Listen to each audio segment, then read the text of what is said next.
Bem-vindos ao Historizando! O nosso assunto de hoje é a questão da semana. Vamos lá, 2024? Vamos nos preparar para as provas que estão vindo por aí. Eu resolvi fazer questão da semana ao longo dessas próximas semanas. E se você tiver alguma sugestão de aula, de revisão, fique à vontade e deixe aí nos comentários. Vai ter questão da semana Enem, questão da semana Paulistas e questão da semana outros vestibulares. Eu sempre no início da semana vou deixar em modo estreia. Você já curte lá todos os vídeos que tiver disponíveis, por favor, para ajudar o canal e para eu conseguir ajudar mais pessoas. Pode ser? Combinado? Vamos começar com o Enem. Eu sempre vou pegar agora questões mais recentes, mas se você tiver alguma sugestão, se você quiser que eu corrija alguma questão específica, é só copiar a questão, colar nos comentários que com certeza você vai ser atendido, atendida. Estamos combinados? Não custa nada pedir, deixa seu like, se inscreve no canal, vai que o Historizando alcança os 100 mil inscritos, não é mesmo? Então já deixa sua inscrição também.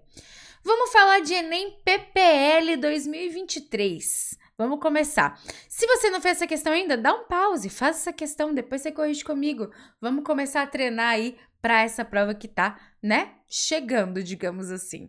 Antônio Vieira enfrentou a Inquisição Portuguesa de olho no apoio que os judeus portugueses podiam oferecer à causa da restauração. Eu já começo com uma explicação aqui, Antônio Vieira, padre Antônio Vieira, é então um jesuíta que vai enfrentar a Inquisição. Então, ele é um padre que não concorda com as questões da Inquisição. Isso é normal, Tati? Pode acontecer, não tem nenhum problema. Mas aí ele fala de uma questão com relação aos judeus, com relação à restauração. Tati, que restauração é essa? Restauração portuguesa seria o fim da União Ibérica. Então, nós temos, a partir aí, mais ou menos do século XVI, a União Ibérica, que é a junção dos dois tronos, tem vídeo aqui no canal se quiser, é a junção dos dois tronos, português e espanhol, devido a problemas na sucessão do trono português, os espanhóis se aproveitam desse momento. Restauração significa restaurar, então voltar ao que era antes, voltar ao trono português na mão de um rei português, tá bom? Combinado? Mas a Companhia de Jesus e a Inquisição Portuguesa nunca foram muito amigos. Olha aí outra pista pra gente, Lembra que eu falei, o padre Antônio Vieira, um jesuíta, então ele tá falando que já tem conflitos aí entre jesuítas e a Inquisição. Basta lembrar a estratégia missionária dos jesuítas, calcada na adaptação do catolicismo à cultura dos povos missionados, enquanto a Inquisição era obcecada pelo ideal de pureza da fé sem mistura de nenhum tipo. Então aqui o Weinfels, que é um historiador, ele vai falar que existia um conflito entre jesuítas e Inquisição, não só na questão dos judeus, mas também na questão dos nativos, da catequese, dos indígenas.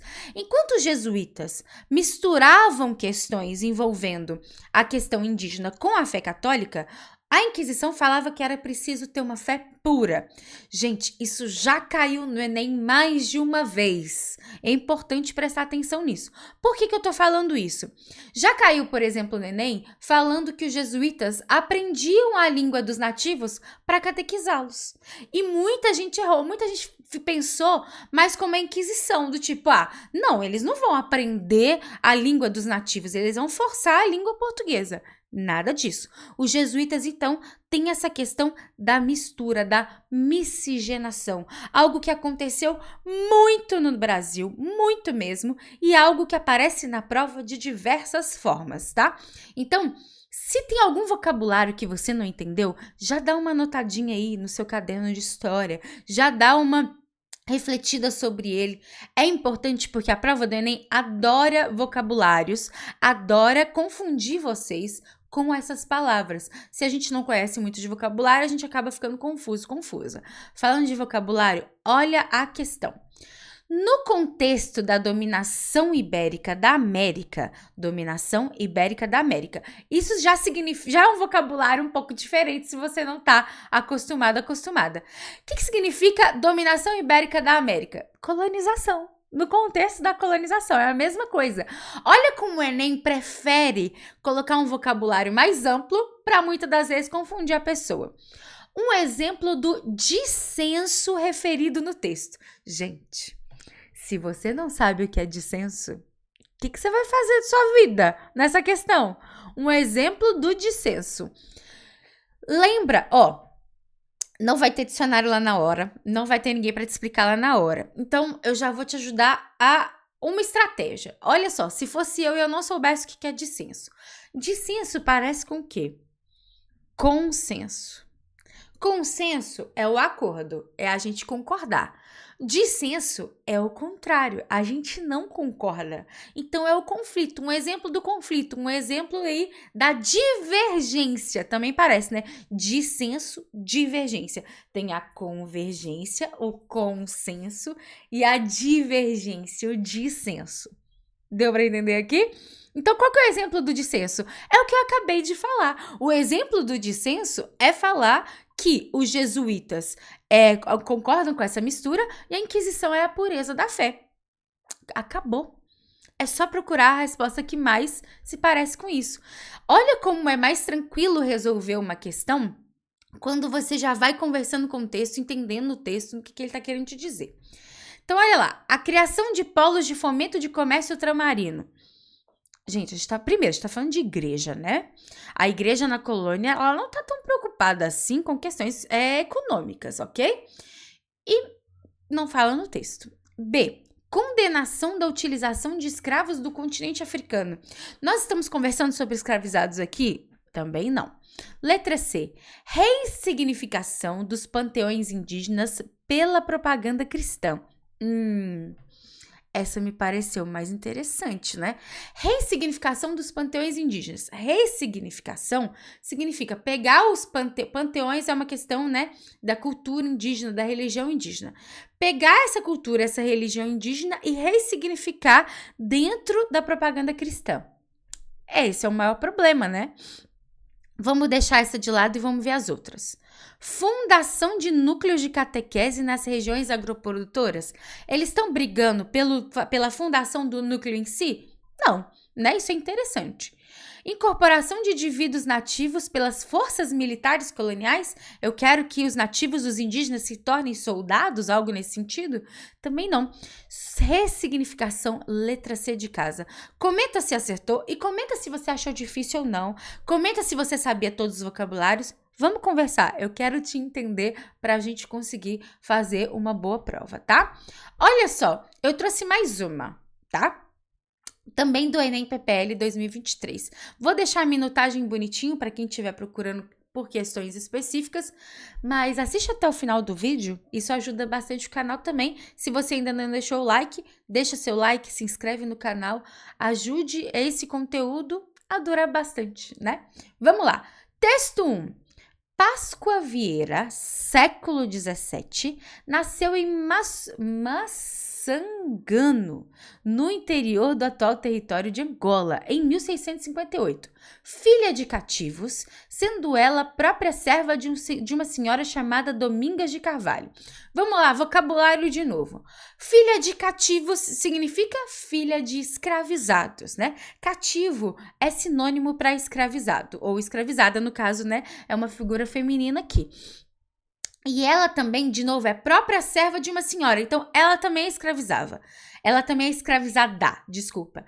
Logo, observem que temos várias formas de falar que a pessoa é escravizada, tá? Então, ela é uma serva, ela é uma cativa, ela é uma escravizada. Tem várias formas aqui. Na Dominga tá, que batizou e realizou seu casamento com outro cativo da mesma propriedade de nome Aleixo. Então, ela foi batizada na Igreja Católica, né? Em 1695, foi vendida e embarcada para Salvador. Ela nasceu na África, nasceu na região de Angola, foi então vendida e veio para Salvador. Anos mais tarde, estabeleceu relações conjugais com o cativo Pedro Ardas, motivo pela qual, no ano de 1700, foi denunciada. Então, olha só, ela se casou lá onde ela nasceu.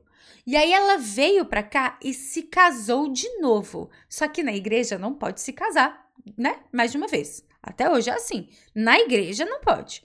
Então ela foi denunciada pela Inquisição, porque é algo que ela é proibida de fazer pela igreja, né?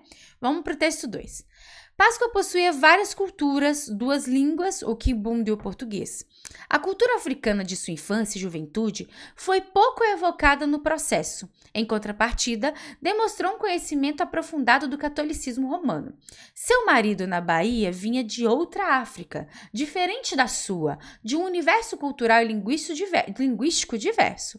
Ela morava em Salvador, mas seu destino foi decidido em Lisboa, sede do tribunal que a condenou e iria modificar o curso de sua vida. Então, nós temos dois textos com informações até pouco parecidas com relação à vida dessa pessoa, né? Dessa mulher aqui africana. Qual a relevância dos estudos das relações de poder apresentados nos textos? Então, por que é importante esses documentos, esses acessos? Basicamente, a pergunta é essa. Letra A. Expor o legado de uma líder? Nos textos, eu consigo entender que essa figura é uma figura de liderança? Em nenhum momento. E ela foi julgada pela Inquisição, claro que, por exemplo, se estivesse falando que ela liderou uma revolta contra a Inquisição, alguma coisa assim, poderia ser? Fala algo sobre isso? Não, a gente não tem essa informação. Historiadores e historiadoras precisam ficar atentos, estudantes também, né? Alunos e alunas também. A gente precisa trabalhar com o que a gente tem. Isso não só historiador e historiadora, mas você na prova também. Você tem que trabalhar com o que você tem. Eu tenho essa informação? Não. Então, não vou marcar. B. Confirmar a condição de liberta. Em algum momento, eu tenho a certeza que ela foi liberta? Não. Ela foi escravizada lá na África e ela continua sendo escravizada no Brasil, em Salvador, né? Ao longo de sua história. C. Denunciar o caráter de uma pagã. Será? Denunciar o caráter de uma pagã. Em algum momento, a gente fala aqui sobre a questão de caráter, a gente só fala que ela vai ter uma denúncia na Inquisição. Esse aqui é o maior distrator de todos. A relevância dos estudos da relação de poder apresentado no texto não é para denúncia. Essa relação aqui dentro da história dela, ela sofre uma denúncia. Esses textos não são uma denúncia. Entende a diferença? Essa aqui é a letra C, o principal distrator, tá? Eu diria que é um distrator de redução. Por que é um distrator de redução? E aqui no canal tem vídeo sobre distratores. Se quiserem que eu grave um novo vídeo sobre distratores, me comenta aqui embaixo. O distrator de redução é quando você pega uma característica específica do texto e coloca como resposta, mas ela reduz de fato ou a pergunta, ou o que se quer falar, ou até mesmo o foco do texto. Então, o texto não é sobre uma denúncia, o texto é sobre a história dela, beleza? Letra D. Retirar a personagem do anonimato. Aí sim, eu quero retirar essa personagem do anonimato. Por que eu quero fazer isso? Porque eu consigo contar a história dela de diversos aspectos. Onde ela nasceu, os seus pais, ela foi escravizada por quem, ela viajou por quê, ela foi denunciada por quê. Eu tenho várias características da história dela. E não apenas que ela era uma coisa ou outra. Por isso, vou te retirar ela do anonimato. Agora ela é alguém, agora ela tem uma história. Combinado? E letra E, apresentar a inclusão dos povos conquistados. Inclusão de alguma coisa, gente? A gente tá incluindo alguém aqui? Não, né? Nessa história não tem uma questão de inclusão. Então, letra D, retirar personagem do anonimato. Comenta se tem alguma dúvida. Esse distrator aqui foi bem pesado, tá? Eu concordo que foi bem pesado, então comenta se tiver alguma dúvida. Não se esquece muito, por favor, de apoiar o canal, de se inscrever, de dar like. Pode parecer chato esse pedido, mas ele é muito importante para a continuação desse projeto que tem 9 anos. O Historizando já tem 9 anos, já estamos chegando aí a 1000 vídeos, então eu quero continuar ajudando vocês. Se tiver alguma aula, alguma coisa que você está procurando e não achou, comenta aqui, vai na lupinha que tem 980 vídeos nesse canal. Acho que algum deles ou muitos deles pode te ajudar, tá? Nos seus estudos. Obrigada pela sua atenção. Os outros vídeos que estão em estreia, vai lá, já deixa um like nele, né? Já aperta aí a notificação para ajudar a alcançar mais pessoas. Muito obrigada pela sua atenção, um beijo e até a próxima!